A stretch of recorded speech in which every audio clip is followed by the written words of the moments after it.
हमेशा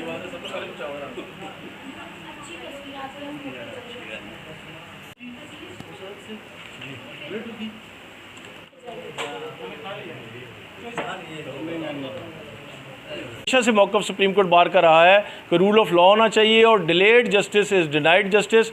उसके हवाले से भी इसमें हमें बहुत सारे मामलात हैं और अक्रॉस दी बोर्ड अकाउंटेबिलिटी जो है सुप्रीम कोर्ट बार एसोसिएशन का मौक़िफ़ है कि अकाउंटेबिलिटी ज़रूर होनी चाहिए। हमारे माशरे में अकाउंटेबिलिटी की बहुत ज़रूरत है, लेकिन ये अक्रॉस दी बोर्ड होनी चाहिए।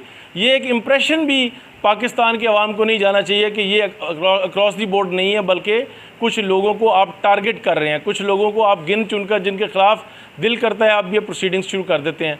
तो ये हम सुप्रीम कोर्ट बार में ये समझते हैं कि नैब लॉज़ में वो मुतल्लिका अमेंडमेंट्स की जाएँ जिसके बाद जो अरेस्ट का इख्तियार है वो दुरुस्त इस्तेमाल किया जाए, इन्वेस्टिगेशन ठीक की जाए, लोगों को जो गुनाहगार हैं उनको एक ख़ास टाइम के अंदर कन्विक्शन की जाए, जो इनोसेंट हैं उनको फ़ौरन उसमें ट्रायल करके उनको एक्विट किया जाए, ताकि जो एक शख्स है जब वो अरेस्ट होता है तो मैं समझता हूँ एक पूरी फैमिली जो है वो उससे सफ़र करती है और जो पाकिस्तान के अवाम का अकाउंटेबिलिटी के ऊपर एक एतमाद है वो ख़त्म होता है। अब अदनान भाई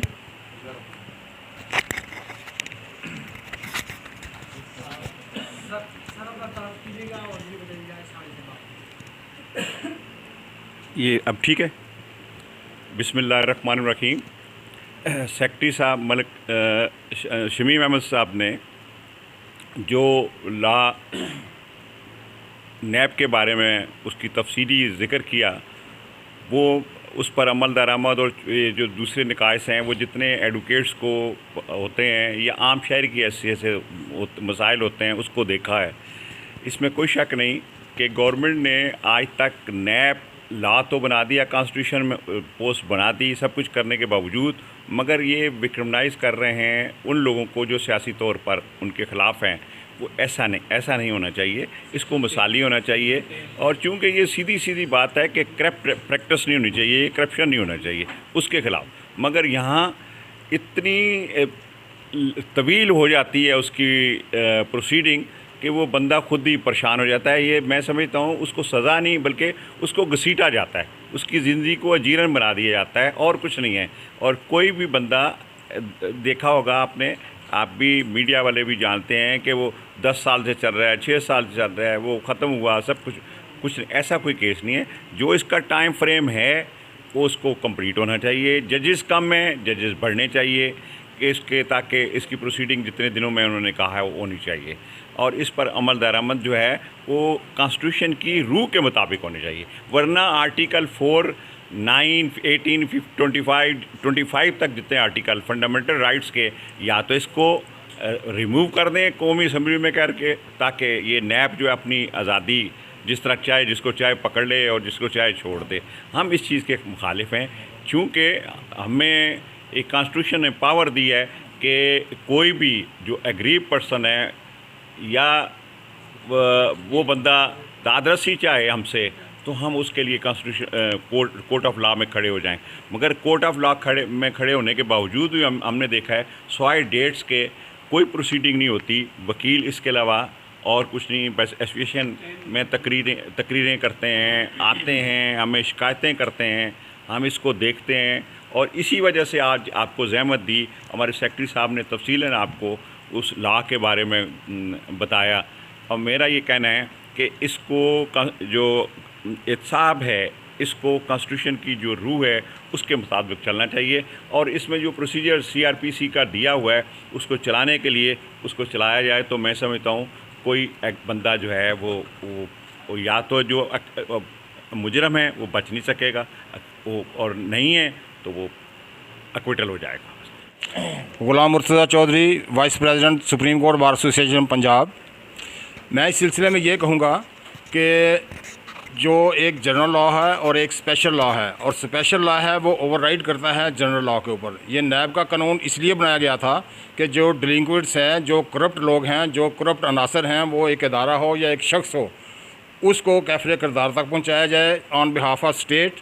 लेकिन मुझे अफसोस है कि अभी तक नैब ने अपने जो इसके सही मकासद थे वो पूरे नहीं किए। वो पूरे इसलिए नहीं किए कि ये सियासी इसमें मुदाखलत होती रही, और अब भी जिन लोगों को की प्रॉब्लम हो रही है ना, वो एक्चुअली उनके दौर में भी ये था, लेकिन जब ये मुखालफिन के लिए इस्तेमाल होता था तो फिर ये ठीक था। अब उनके ख़िलाफ़ इस्तेमाल हो रहा है तो उनको अब ज़िच और गुज़ान पहुँच रही है, अब वो इसके लिए शोर मचा रहे हैं। लेकिन हमने ये देखना है कि क्या ये पूरा जो है वो जो है पूरे पाकिस्तान के लिए इसके ऊपर इसकी इक्वल इम्प्लीमेंटेशन है, फंडामेंटल राइट्स के मुताबिक चल रहा है। ये जो है जो फंडामेंटल राइट्स हैं उसके पूरे हो रहे हैं, वो किसी मखसूस पार्टी के हों या किसी इंडिविजुअल के हों, ये प्रोटेक्ट होने चाहिए। अगर वो हैं तो ठीक है, अगर वो प्रोटेक्ट नहीं होते, अगर वो मिसयूज़ होता है कानून, तो वो किसी के ख़िलाफ़ भी हो तो वो ये एक कंडेमनेबल बात है। Thank you. अब ये सारे हम चाहते हैं कि जी करप्शन जो है, corruption should be eradicated, eliminated from the country. इस पर कोई वो नहीं, दो राय नहीं। लेकिन अगर नेब को आप सिर्फ victimization of political opinion tribal के लिए आप इस्तेमाल करो, मुखालिफिन के लिए इस्तेमाल कर रहे हो, तो ये इदारा नहीं है। फिर हम ये समझेंगे कि नेब जो है इंडिपेंडेंट ऑर्गेनाइजेशन नहीं है। दूसरी बात ये है कि ये कल क्वेटा एयरपोर्ट से पीटीएम के एक एमएनए हैं, उनको उठा करके ले गए हैं।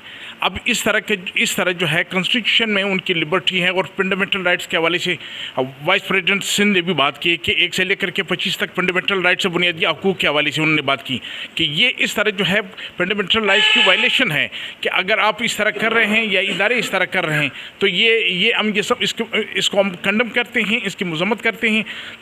तीसरी बात ये है कि ये प्रेसिडेंशियल फॉर्म ऑफ गवर्नमेंट के हवाले से बात हो रही है आजकल, सदारती तर्ज हुकूमत के बारे में ये बात हो रही है। ये सिर्फ फेडरेटिंग यूनिट्स के और मरकज़ के माबैन जो है ये नफ़रत के बीज बोने जा रहे हैं और ये कर रहे हैं एक फेडरल डेमोक्रेटिक सिस्टम को एबोलिश करने के लिए और उसके जगह पर उसको रिप्लेस करने के लिए उसको प्रेसिडेंशियल फॉर्म ऑफ गवर्नमेंट को लाना चाहते हैं, जो कि इसकी हम मजम्मत करते हैं। ये पार्लिमानी सिस्टम है, यहाँ पार्लिमानी सिस्टम राइज है, लिहाजा इसको इसी तरह नहीं दे दी। बस इसका। Thank you.